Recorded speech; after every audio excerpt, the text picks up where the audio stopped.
예, 정치자금법 위반 혐의로 기소된 윤석열의 1심 선고가 오늘 있었습니다. 특검 측은 윤석열과 명태균에게 각각 징역 4년과 3년을 구형했었죠. 1심 재판부 어떤 판단을 내렸을지 정주현 뉴스토마토 기자 연결해서 들어보겠습니다. 기자님 나와 계십니까? 네, 안녕하십니까. 공동체부 정주현 기자입니다. 정주현 기자. 네, 정주현입니다. 네, 정치브로커 명태균 씨로부터 대선용 여론조사를 무상으로 받은 혐의로 기소된 윤석열 씨가 1심에서 징역 2년을 선고받았습니다. 서울중앙지법은 13일 윤 씨에게 징역 2년과 추징금 약 1,396만 원을 선고했고, 명 씨에게는 징역 1년 6개월을 선고한 뒤 증거인멸을 우려로 법정 구속했습니다. 재판부는 검찰이 기소한 여론조사 58차례를 전부 유죄로 보지는 않았습니다. 다만 윤 씨 부부에게 직접 전달된 14차례 여론조사는 비용 상당의 불법 정치자금에 해당한다고 판단했습니다. 특히 김건희 씨도 단순 전달자가 아니라 윤 씨와 명 씨 사이 연락을 돕고 여론조사 추진 과정에 관여한 공동정범으로 인정했습니다. 재판부는 명 씨가 윤 씨에게 유리한 결과가 나오도록 표본을 조정했고, 이런 행위가 여론조사의 투명성과 민주 정치를 훼손했다고 지적했습니다. 다만 별도 재판을 받은 김건희 씨는 같은 혐의로 1, 2심에서 무죄를 선고받아 향후 상급심에서 엇갈린 판단이 어떻게 될지도 주목됩니다.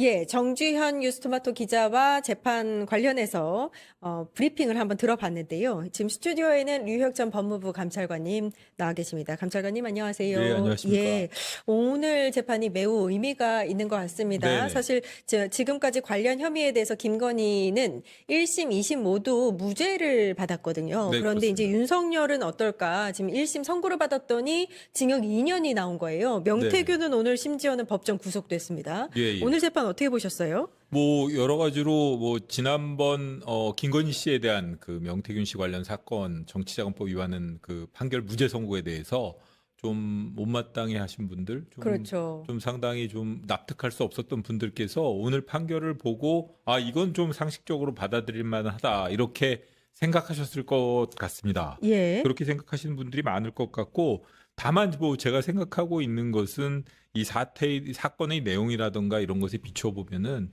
그 형량 면에서는 뭐 징역 2년, 징역 1년 6월 각 실형이 선고되긴 했지만 그런 점은 조금 아쉬운 점이 있다. 다만 그 이진관 부장 재판부에서 전체적인 그 범죄 사실은 매우 꼼꼼하게 들여다보고 판결을 한 것이 아닌가 이런 생각이 듭니다. 예, 오늘 판결을 좀 찬찬히 되짚어 보겠습니다. 지금 윤석열에게는 징역 2년과 추징금 약 1,396만 원이 선고가 됐는데요. 사실 특검이 기소한 것은 여론조사를 총 58차례에 걸쳐서 2억 7천여만 원 상당을 받았다. 무상으로 받았다. 이런 혐의였는데 그중에서 일부만 지금 인정이 된 거예요. 네네. 근데 이진관 부장판사가 굉장히 그 건수 하나하나 여론조사 건수를 네네. 예, 무죄, 유죄를 좀 가렸다고도 볼 수 있는데 네네. 어떻게 보세요? 뭐 먼저 그 이해를 돕기 위해서 설명을 드리면 지난번에 무죄 판결, 그러니까 김건희 씨에게도 똑같이 58에 2억 7,440만 원 상당에 대해서 특검에서 기소를 했습니다. 예. 근데 지난번 같은 경우에 보면 1심에서는 뭐 다 기억하시겠습니다만 당사자들 간에 계약이 없다. 계약서가 없었다. 예, 그리고 또 그 누구에게나 제공되는 것을 맞습니다. 그냥 제공했을 뿐이다. 예. 이런 식으로 이야기를 하면서 1심에서는 무죄를 썼고 예. 항소심에서도 이 뭔가 이권을 기대하고 명태균이 자기가 그냥 일방적으로 전달해 준 것이라고 보는 게 합당하다. 이런 이유로 무죄 판결을 그대로 유지를 했습니다. 예. 근데 이번에 그 이진관 부장 같은 경우에는 전체 58의 전부를 유죄로 보지는 않았지만 하나하나를 뜯어 보아서 최소한 14회 2,792만 원. 2,792만 원. 예. 최소한 범위로 줄여가지고 그 14회 2,792만 원 상당의 여론조사의 경우에는 뭔가 그 명태균 씨가 그 무형의 이익, 그 다음에 정치적인 이익을 기대하고 넘겨준 것이고, 예. 윤석열 씨, 김건희 씨도 그런 묵시적인 그 상호 합의하에 그런 여론조사 결과를 제공받았다. 이렇게 보아서 어쨌든 최소한 부분에 대해서 유죄 판단을 예. 했고요. 그래서 이 윤석열 씨에게 징역 2년 그리고 전체 2,792만 원 중에 절반에 해당하는 아하. 1,396만 원에 대해서 추징 판결을 선고했습니다. 그러니까 그 부분이 매우 의미가 있는 게 오늘은 윤석열의 재판이었는데 네네. 그리고 앞서서 있었던 1, 2심에서 김건희는 관련 재판에서 무죄를 받았는데 네네. 총 이제 그 재산상 이익이 2,792만 원. 근데 이제 추징금은 얼마였죠? 1,396만 원입니다. 딱 그러니까 딱 절반입니다. 절반이거든요. 예. 딱 절반이면 김건희랑 윤석열이랑 공범이라고 인정한 판결이라고도 볼 수 네네. 있습니다. 판결 내용에서 공동정범이라는 걸 명시를 했고요. 공동정범이기 때문에 추징금 액수를 반반 부담하는 게 맞다. 그래가지고 2,792만 원 유죄가 인정되는 부분에 중에 그 딱 절반인 1,396만 원에 대해서 추징 판결을 선고한 겁니다. 결국 그 이진관 부장이 오늘 판결을 선고한 것은 윤석열 씨에 대한 것이지만 본인의 심증으로 볼 때는 김건희 씨 역시 본인이 자기가 보기에는 유죄라고 생각한다. 이렇게 판단했다고 볼 수가 있습니다. 예. 재판부가 오늘 판결문에서 읽은 내용을 좀 소개를 해드리면 김건희는 여론조사 시기와 내용 방식 공포 여부 등을 명태균에게 위임을 했고 윤석열은 이를 전달받아 묵시적으로 동의했다. 윤석열 부부와 명태균 사이에는 여론조사 제공 둘러싼 순차적 암묵적 의사 합치가 있었다. 이렇게 판단을 했습니다. 자, 그렇다면 김건희의 대법 이제 상고심 선고가 네네. 16일에 있습니다. 네, 이번 주 목요일에 있습니다. 예, 앞서서도 계속 말씀드렸지만 관련 혐의에 대해서는 1, 2심 모두 무죄가 났는데 지금 윤석열 관련 혐의에 대해서 유죄가 났고 절반만 지금 하기로 했으면 징수를 하기로 했으면 네. 이제 김건희는 어떻게 되는 건가요? 대법원에서도 지금 대법원이 사실 대법원이 상급심이고 지금 이번에 윤석열 씨, 명태균 씨에 대해서 유죄 판결이 난 부분은 1심 아닙니까? 예. 그렇기 때문에 상급심이 하급심의 판단에 기속되지는 않습니다. 하급심의 판단을 신경 쓸 필요가 없겠죠. 하지만 지금 그 전체 58회 중에 14회에 대해서 이미 1심 항소심에서 무죄 판결이 선고된 김건희 씨 사건이 있음에도 불구하고 유죄 판결을 할 때는 뭔가 이유가 단단하다는 확신 같은 게 있으니까 그런 판결을 선고했다고 예. 저는 보여지고요. 정치 현실이라던가 그리고 일반인들의 법감정 그리고 이 명태균 씨 행동을 일반인의 시각에서 바라봤을 때 그에 대한 평가 이런 걸 놓고 보면 이진관 부장의 사실 인정은 하급심의 전권입니다. 예. 사실 인정이 지난번 김건희 씨 사건에 대해서 무죄 판결을 선고했던 1심 항소심의 사실 인정에 비해서 훨씬 더 공감이 가는 게 사실입니다. 그렇죠. 맞습니다. 그렇기 때문에 예. 그 대법원에서도 이 만약의 경우에 이번에 이진관 부장조차 무죄 판결을 선고했더라면 그 점을 의식하지 않아도 되겠지만 지금 유죄 판결이 선고된 이상 대법원에서도 좀 더 면밀히 들여다볼 것이고 제가 감히 예측을 해보자면 예. 제 생각에는 14개 그 범죄 사실 부분에 대해서는 특별한 사정 없이 이런 식으로 사회 통념에 맞는 판단이라고 보여지거든요. 예. 사실 인정이라고 예. 보여지고 그 부분을 배척하기는 쉽지 않을 것 같습니다. 제가 보기에는 그 부분에 한해서는 파기 환송 혹은 파기 자판 이런 가능성이 있지 않나 이런 생각이 듭니다. 그렇군요. 조심스럽게 이 대법원의 판결을 예측한다는 건 쉽지 않은 일입니다. 예. 근데 다만 제가 느끼기에는 이진관 부장의 사실 인정이 훨씬 더 일반인의 법 상식이나 예. 법 감정에 부합하고 정치인들 여러분들께서 말씀하시는 그 정치 현실에도 부합하는 것이기 때문에 제가 보기에는 대법원에서 그 이진관 부장 재판부의 사실 인정을 쉽게 뒤집기가 어려울 것 같습니다. 그래서 대법원에서도 뭔가 변화가 있지 않을까 이렇게 조심스럽게 예측을 해봅니다. 예. 그리고 함께 기소됐던 명태균 씨 같은 경우에는 징역 1년 6개월을 선고를 했는데 윤석열의 2년보다는 6개월이 적네요. 네. 예. 사실 저는 윤석열 씨에 대해서 2년이 선고된 것도 좀 적다고 생각을 하지만 예. 그 명태균 씨 경우에는 이 여러 가지 행위라던가 이런 그 정치 이권에 개입해 가지고 본인의 그 경제적 이익이라던가 여러 가지 정치적인 이권을 챙기는 그 정치 프로커의 전형적인 모습이고 이게 지방 같은 경우에 더 심하다고 하거든요. 그리고 아주 이게 전문적인 그 정치 프로커의 모습이라 볼 수도 있습니다. 그렇기 때문에 이런 사람을 엄단하는 차원에서라도 징역 1년 6월은 좀 적지 않나라는 생각이 들고 제 개인적인 희망사항을 놓고 보신다면은 특검에서 양형부당 물론 전부 유죄가 난 게 아니기 때문에 무죄 부분에 대해서는 법리 오해를 이유로 그다음에 이 징역 1년 6월이 선고된 부분에 대해서는 양형부당을 이유로 좀 항소를 해주셨으면 하는 바람이 있습니다. 예, 오늘 법정 구속이 됐습니다. 네네. 예, 사실은 지금 보석을 받아서 자유의 몸 아니었었습니까? 지난번에 창원에서 기소됐던 사건 때 구속이 돼가지고 예. 창원 마산교도소, 옛날 마산교도소죠. 예. 창원구치소에 수감이 되어 있다가 무죄 판결을 받았죠. 아, 무죄 판결로 나왔었군요. 예, 그때 그 정치자금법 위반은 그 김영선 전 의원과 명태균 씨 사이에 주고받은 금품의 성격에 대한 것이었습니다. 예. 이번 것은 그 윤석열, 윤석열에게 김건희 부부에 제공. 대한 어허. 그 무상 여론조사 제공 행위가 정치자금법 위반에 해당하는지 여부였다면 예. 지난번에는 김영선 씨가 그 명태균에게 지급한 그 금전의 성격에 대한 것이었거든요. 예. 근데 어쨌든 무죄 판결이 났는데 이번에는 서울에서 구속이 됐기 때문에 지난번에는 고향에서 구속이 됐는데 이번엔 서울구치소로 가게 됐거든요. 서울구치소로. 네네네. 예, 그렇게 되겠군요. 예, 예. 예. 아무튼 다시 이제 구속이 됐다는 거 전해드리고, 제가 사실 이진관 부장판사가 오늘 이제 재판부 부장판사였는데, 이진관 부장판사의 판결들이 대체적으로 국민의 정서와 좀 일치되는 면이 없지 않아 있었어요. 그러나 아무튼 1, 2심에서 김건희 관련 혐의가 무죄가 나온 상황에서 오늘 유죄를 하는 것은 굉장히 이례적이지 않습니까? 이례적일 수 있는데 어차피 하급심 이 재판 법원의 구조에 있어서 하급심끼리 판단은 다른 하급심을 구속하지는 않습니다. 그러니까 다른 하급심의 판결에 얽매일 필요는 없습니다.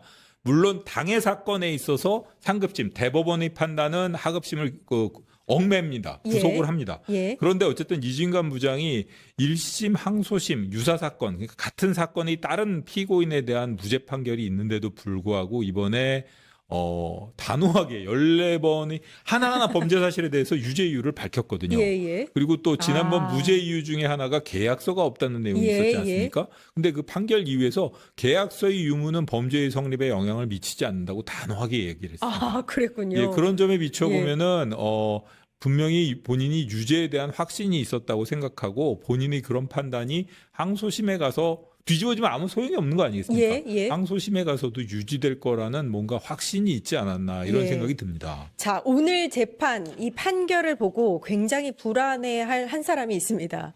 오세훈 서울시장이죠.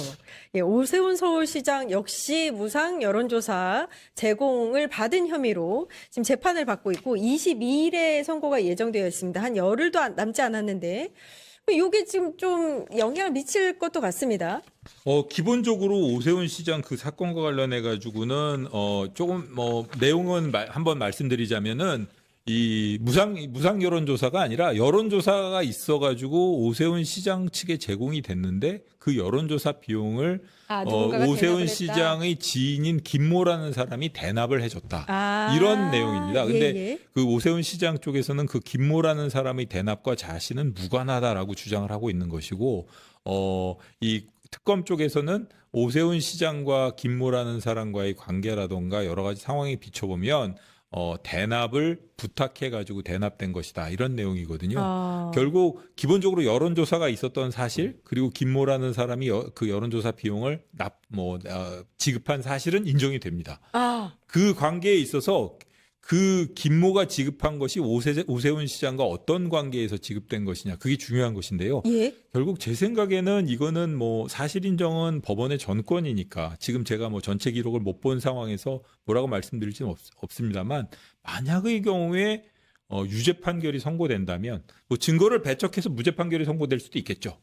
근데 유죄 판결이 선고된다면 형량이 가벼울 수 있는 사건은 아닙니다. 성격상. 100만 원 이상일 거란 말씀이세요? 100만 원 이상일 거라는 게 아니고 이런 사건에 있어서 형량은 100만 원 이하로 선고되는 말씀이시네요. 그 타협적인 예. 판결이 선고되기가 어렵습니다. 이 타협적인 판결이라는 게 예. 유죄 판결을 선고하면서도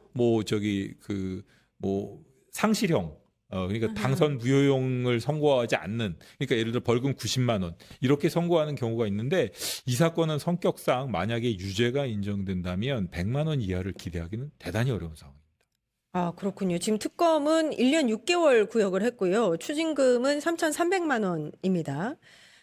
그리고 이제 같이 서울시 전 정무부시장 사업가 그 대납한 김모 씨에게도 각각 1년을 구형한 상태인데요. 네. 지금 이게 이제 유죄를 받으려면 가장 중요하게 그 재판부가 인정해야 되는 혐의나 증거들이 있을까요? 그건 뭐 간단히 말씀드린다면 그 대납을 하게 된 경위에 대해서 여러 가지 상황에 비춰보면 뭔가 그 오세훈 시장과 그 김모라는 대납해 준 사람들 간에 그게 명시적이든 묵시적이든 대납에 대한 그 약속, 승낙, 묵인 이런 게 있었다라는 사실을 인정해야 되는 것이고 그 부분을 특검에서 입증을 한다면은 유죄 판결이 선고될 가능성도 꽤 높다고 볼 수 있습니다. 네. 지금까지 상황으로는 여러 법조인들을 통해서 사실 이제 100만 원 이상이 될 가능성이 높고 그래서 재보선이 있을 수도 있다. 뭐 이런 얘기가 나오고 있어서 그 유죄냐 무죄냐가 중요한 것이고요. 유죄 판결이 선고가 된다면 무조건 100만 원 이하는 가능성이 거의 없다고 보시면 됩니다. 그렇군요.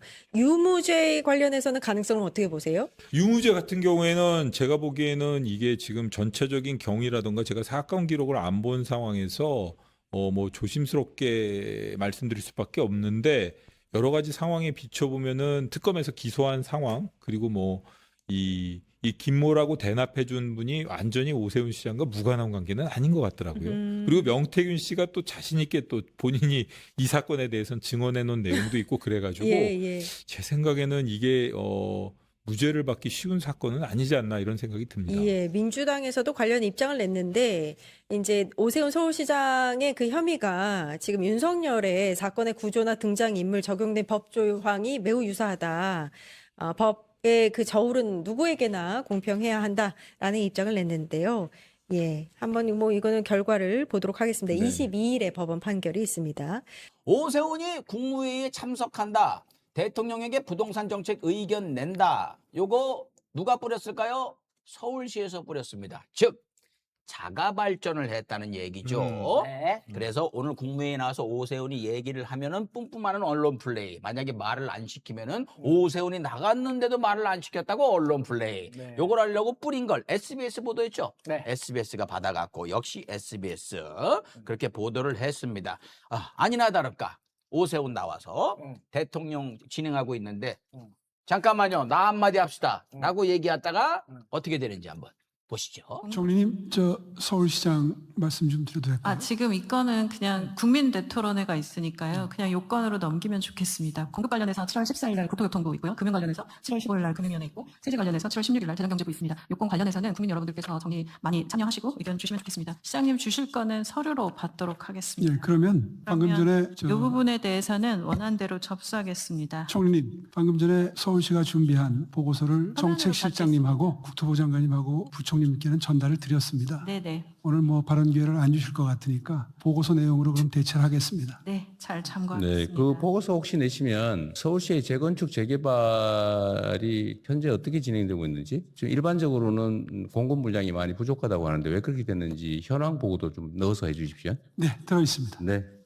네, 저렇게 해서 끝이 났어요. 자, 여기서 이제 일단은 오세훈이 윤석열 2년 판결 나는 거 보면서 같은 혐의거든요. 거기다 또 자기는 3천만 원이라는 실체도 있어요. 네. 그렇기 때문에 발등에 불이 떨어져 가지고 아마도 저런 액션을 통해 가지고 많은 분들 특히나 또 수사기관이라든지 그 사법부에다가 나 큰일하는 사람이에요. 대통령과 독대하고서 대화하는 사람이에요. 나 바쁜 사람입니다. 라는 걸 통해 가지고 사법 리스크를 좀 물을 타볼까. 요 의도가 명확해 보입니다만은 말 좀 시켜줘라고 얘기를 했는데 서류를 넣어라. 이렇게 답변이 나왔어요. 정필순 변호사님 어떻게 보셨습니까? 재판하고 그러면 법원에서 이렇게 뭐 원피고가 서도 막 주장을 할 거 아니에요. 그때 판사가 한마디 합니다. 서면으로 제출하세요. 그게 무슨 말이냐면 뭐야? 바쁘니까 조용히 해.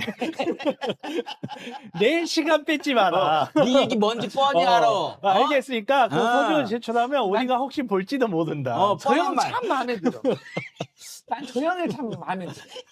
너무 재밌어. 오늘 사실 풍자죠, 풍자죠. 사실상 마지막이에요. 좀 뭐지요? 따뜻한 눈으로 좀 봐줘요. 뭐가 마지막이요? 언제 또 나올지 몰라 이거. 오세훈이 말이죠. 혹시 그 법정 구속 그런 거 말하는 거야? 법정 그렇지. 구속도 방심할 수 없어요. 그 돈이면. 그러니까 3,300만 원이면. 알겠습니다. 아무튼 오세훈이 이렇게 했다. 저는 이걸 보면서 이재명 대통령의 반응이었죠. 예, 거기서 끝내는 게 아니고 보충 서류를 넣어라. 네. 지금 서울시에 있는 재건축 그리고 뭐 새로 하는 부족. 건축 이런 네. 것도 공급 부족 문제가 있는데 그 현황 어떻게 되고 왜 이런 문제가 생겼는지 보고해달라. 이 얘기는 뭐냐면 너 언론 플레이하러 지금 나왔지. 또 뻔히 또 저기 뻔한 얘기하면서 뿜뿜하려고 나왔지. 아니야. 이 자리는 그런 자리 아니야. 네가 평가받고 토론할 수 있도록 정확한 주제를 갖고 하겠어. 네가 해왔던 일들 제대로 다 모아서 가지고 와. 그거 보고 나랑 다시 얘기하자. 아니 라는 걸로 보여요. 사실 저 말이 진짜 무서운 게 뭐냐면 저 이야기를 한다는 거는 이미 보고서 내용을 다 파악하고 있다는 거잖아요. 봤겠지. 그러니까 그리고 네 보고서 그거 없는 보니까 거 안 거야. 그러니까 없는 걸 이미 알고 있고 저 말은 그거야. 너 그동안 뭐 했니?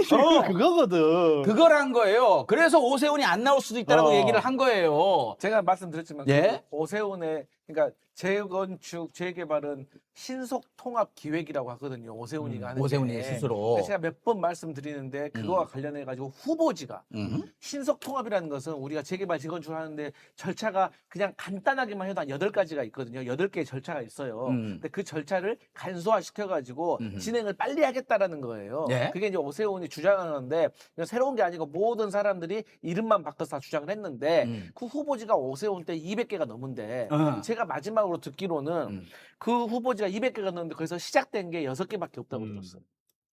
200개가 넘게 그 후보지가 절차를 빨리 간소화해가지고 진행이 되게 하겠다라고 했는데 6개가 시작됐다는 거야. 시작. 근데 앞으로도 8개의 절차가 남았어. 그리고 오세훈은 진짜 행정하면 안 되는 게 기본소득 이재명 대통령이 기본소득 씹으려고 안심소득 내놨잖아요. 네. 그거 5년째 연구 중이에요. 그러면 그냥 놔뒀냐? 아니에요. 수백억을 썼어요. 아유. 저런 사람이에요. 아니 애들 밥 못 주겠다고 시장직 버리고 그러지. 간 사람이 안심소득을 연구한다고 그걸 믿어요? 5년째 연구 중이에요. 기본소득 대학 마련해놓고 그거 씹었으니까 자기 대안 마련해야 되잖아요. 그거 그러니까. 갖고 정치 레토릭으로 200억을 넘게 썼고 행정비용 합치면 3,400억 될 거예요 아마. 아 진짜. 예, 실제로 쓴 비용만 200억이 훌쩍 넘어가 버리니까. 아무튼 그런 인물이에요. 거기에 대해서 이제 얘기했듯이 대통령이 딱 온다고 언론 보도 대대적으로 했으니 안 받겠어 딱 보고 이거 지가 불리한 거 다 뺐네. 그렇죠. 다 갖고 와야 되겠네. 예, 그래서 예. 오늘 그 얘기한 거예요. 그거 그래서 가져와. 오세훈이 그거 가지고 나오면은 정말 말 시킬 거예요. 예. 토론할 거예요. 이거 왜 예. 이렇게 했느냐. 예. 어디서 장난질을 치려고 까불고 앉아 있어? 아이고. 근데 큰일 났다. 이제 다음에 갖고 나오면 나올 수 있을까라는 생각도 들고. 근데 어제 이 똑같은 건으로 윤석열이 징역 2년이 나왔기 때문에 네. 100만 원 이상이면은 시장이 날아가거든. 그렇죠. 그래서 만약에 오세훈의 1심이 유죄가 확정이 되면은 아마 국무회의를 어떻게든 참석하려고 그때부터는 그 앞에 텐트 치고 있을 수도 있겠다. 좀 들고 어떻게든 대통령님하고 나는 함께 독대하는 사이야라는 그림을 만들기 위해서. 오늘 점심은 생태탕의 명태조림이에요. 아무튼 그렇습니다. 그러면서 오세훈이 이재명 대통령의 정책들을 포퓰리즘이라고 그렇게 씹어왔었죠. 그런데 본인이야말로 포퓰리즘 요거 하나밖에 없는 사람인데 더 놀라운 건 그 많은 세금을 갖다 뿌려대면서도 성공한 포퓰리즘도 없어요. 그러한 인물이 오세훈이다. 예. 라는 말씀을 드리면서 윤석열에게 유죄가 선고된 여론조사 사건과 오세훈 시장의 사건은 구조도 등장인물도 적용 법조항도 상당히 닮아 있습니다. 결국 22일 재판에서 확인할 건 하나입니다. 대통령과 마주 앉은 국무회의 장면이 아니라 여론조사 비용이 어떤 관계와 약속 속에서 대신 지급됐는지 법원이 같은 기준으로 판단하느냐는 겁니다. 법의 저울은 누구에게나 공평해야 한다. 댓글로 여러분의 의견 남겨주시고 구독과 좋아요로 함께해주세요.